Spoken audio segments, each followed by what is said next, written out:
नमस्कार, आप सभी का हमारे चैनल में स्वागत है। तो थंबनेल से आप लोग समझ ही गए होंगे कि शारदीय नवरात्र का संकल्प विधि हम आपको बताने वाले हैं। जो लोग पंडित जी द्वारा करवाते हैं उनको तो कोई दिक्कत नहीं है, वो तो पंडित जी ही सब करवा देंगे। लेकिन जो खुद से करते हैं उनके लिए ये वीडियो जो है वो काफ़ी लाभदायक होने वाली है और कुछ चीज़ें हम आपको बताने वाले हैं ताकि आप सावधान हो जाए। और बातें बताएं इससे पहले हम आपको बताना चाहेंगे कि अगर आप हमारे चैनल पे पहली बार आए हैं तो चैनल को सब्सक्राइब कर लीजिए ताकि आने वाली बहुत ही इंटरेस्टिंग वीडियो जो आपके काम की हो, जो आपके लाभ में हो, वो आपको नोटिफिकेशन के साथ मिल जाए। चलिए हम आगे बढ़ते हैं। तो शारदीय नवरात्रि 2022 जो है वो 26 सितंबर से शुरू होकर के 5 अक्टूबर तक है। तो इधर आप लोग सुन भी रहे होंगे कि इस बार जो माता रानी है वो हाथी पे सवार होकर आ रही है। तो यह हाथी क्या है और ये सवारी क्या है, तो थोड़ा सा इसके बारे में जानकारी ले लेते हैं हम। तो हाथी की ज्योतिष शास्त्र में माना गया है कि अगर नवरात्रि की प्रारंभ जो शारदीय नवरात्रि जो होता है उसमें अगर रविवार या सोमवार से शुरू होता है तो उसमें कहा गया है कि माता जो है वो हाथी पर सवारी करके आती हैं। और अगर मंगलवार और शनिवार को अगर उनकी प्रारंभ होता है तो वो जो होता है घोड़े की सवारी कही जाती है। तो वो शुभ नहीं माना गया है, ठीक है। घोड़े की सवारी, घोड़ा क्या है, घोड़ा युद्ध में ज़्यादातर काम आने वाली चीज़ें होती हैं। तो घोड़े की सवारी को शुभ नहीं माना गया है, उसको युद्ध की स्थिति कहा गया है कि युद्ध हर जगह अहिंसा इस तरह की चीज़ें देखने को मिलती हैं।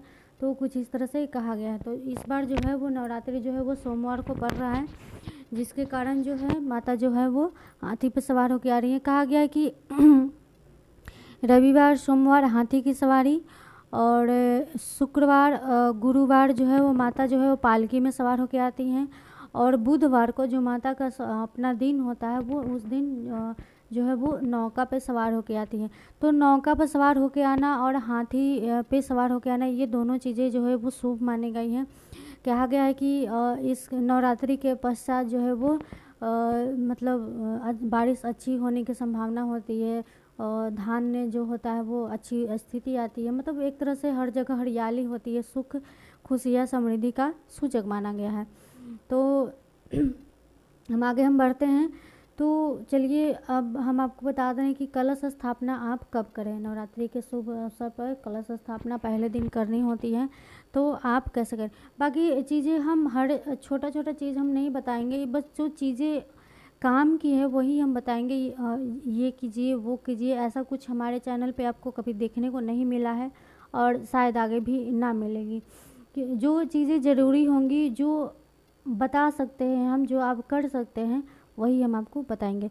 तो कलश स्थापना का समय जो है वो सुबह में 6:20 से लेकर के 10:02 तक है। हालांकि पूरा दिन है क्योंकि सोमवार है तो तिथि बढ़िया है कहा जा रहा है। जो मतलब जो पंडित जी हैं उन लोगों द्वारा कहा गया है कि पूरे दिन जो है वो कलश स्थापना का शुभ मुहूर्त बन रहा है।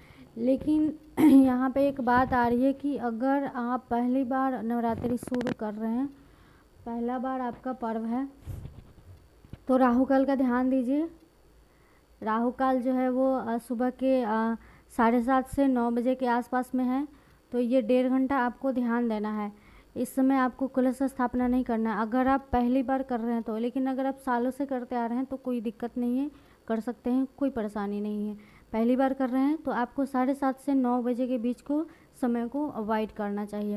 बाकी अपना एक अभिजीत मुहूर्त है, उसमें भी आप कर सकते हैं। बहुत अच्छा मुहूर्त होता है जो कि 11:15 से 12:15 के बीच में होता है। उस समय आप कलश स्थापना करके अपना पूजा प्रारंभ कर सकते हैं। और हम आपको संकल्प सुना दे रहे हैं। तो संकल्प विधि है, चीज़ें वही है जो नॉर्मल हम बाकी पिछली वीडियो में आप सुनते आ रहे होंगे, बस लास्ट में 1-2 लाइन्स है वो चेंज है, बाकी चीज़ें वही है। थोड़ा बहुत जो ब्रह्मांड में जो सूर्य चंद्र की जो स्थिति है बस वही चेंज है, बाकी सब चीज़ें वही है। तो चलिए हम आपको सुना दे रहे हैं। नमो देवै महादेवै शिवाय सन्ततः नमः। नमः प्रकृते भद्रायै नियताः प्रन्ताः स्मताम्।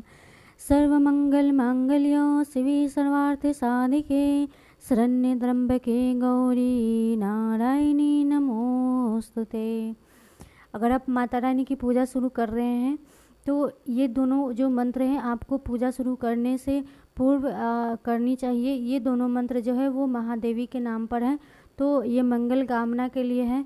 तो ये दोनों मंत्र आप ज़रूर उच्चारण कीजिए अगर आपको आता है तो, नहीं तो फिर आप ऑडियो वीडियो जो भी आप लगा सकते हैं अपने देख लीजिएगा। चलिए हम आपको संकल्प मंत्र सुना दे रहे हैं।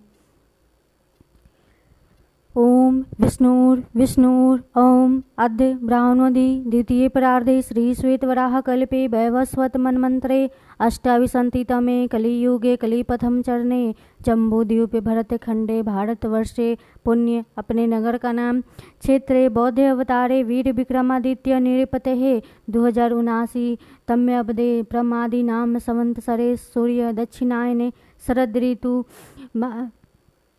सूर्य कन्या राशि स्थिते चंद्र कन्या राशि स्थिते उत्तर फाल्गुनी नक्षत्रे योग शुक्ल करण किस्तुंधन मासानां मासोत्तमे आश्विन मासे शुक्ल पक्षे प्रतिपदायां तिथौ सोमवासरे अपने गोत्र का नाम गोत्र उत्पन्नहम अपना नाम सकल पाप क्षय पूर्वकम सर्वरिष्ट शांति निमित्तम सर्वमंगल कामनाय श्रुति स्मृति उक्त फल प्राप्त्यर्थ मनेप्सिति कार्य सिद्ध्यर्थे यथा मिलितोपचारे गणपति पूजनम करिष्ये यथोपल बौद्ध पूजनम सामग्रीभिः कार्य सिद्ध्यर्थे कलशाधि अस्थित देवता सहित शारदीय नवरात्रे श्री दुर्गा पूजनम मह करिष्ये। ओम गंग गणपते नमः। ये आपका संकल्प मंत्र है। अगर आप बोल सकते हैं तो बोल लीजिए, नहीं तो सुन लीजिए। ऑडियो जो है आप शुरू कर लीजिएगा, उसके बाद आप सुन लीजिएगा और जहां आपको अपना नाम अपने नगर का नाम और अपने गोत्र का नाम बोलना है आपको वहां पर बोल देना है। उसके बाद आप मंगल जो मंत्र होते हैं उसका उच्चारण करना है। बहुत सारे मंत्र होते हैं, एक देहि सौभाग्यम आरोग्यम वाला होता है, सर्वमंगल होता है और या देवी सर्वभूतेषु, जो भी आपका है उस मंत्र को उच्चारण करते हुए आप पूजा शुरू कर सकते हैं। और हर किसी का अपना अपना अलग अनुभव होता है, हर किसी के अपने अपने कुछ नियम होते हैं, तो आप जैसे पूजा करते हैं आप ऐसे कीजिए। जो ज़रूरी चीज़ें थी हमने आपको बता दी, बाकी बीच में हम आपको बताते रहेंगे क्या करना है क्या नहीं करना चाहिए। और जो दुर्गा सप्तशती पाठ है उसके विषय में भी हम आपको एक बता दे रहे हैं। कुछ लोग क्या करते हैं कि आज 2 पाठ पढ़ रहे हैं, कल 3 पाठ पढ़ रहे हैं, परसों समय नहीं है तो 1 पाठ पढ़ रहे हैं, फिर जो नेक्स्ट डे बचता है उसमें जो पाठ बचता है उसमें जो बचे हुए पाठ जो होता है उसको पूरा करते हैं। तो ऐसा नहीं करना चाहिए, ठीक है। ये जो क्रम है ऊपर नीचे आगे पीछे जो क्रम है वो सही नहीं है। इसे कहा, इसको तो ज्योतिष शास्त्र में एक कमाधिक दोष जिसको नाम दिया गया है वो से न्यूनाधिक जो दोष होता है उसको बोला गया है कि ये दोष लगता है।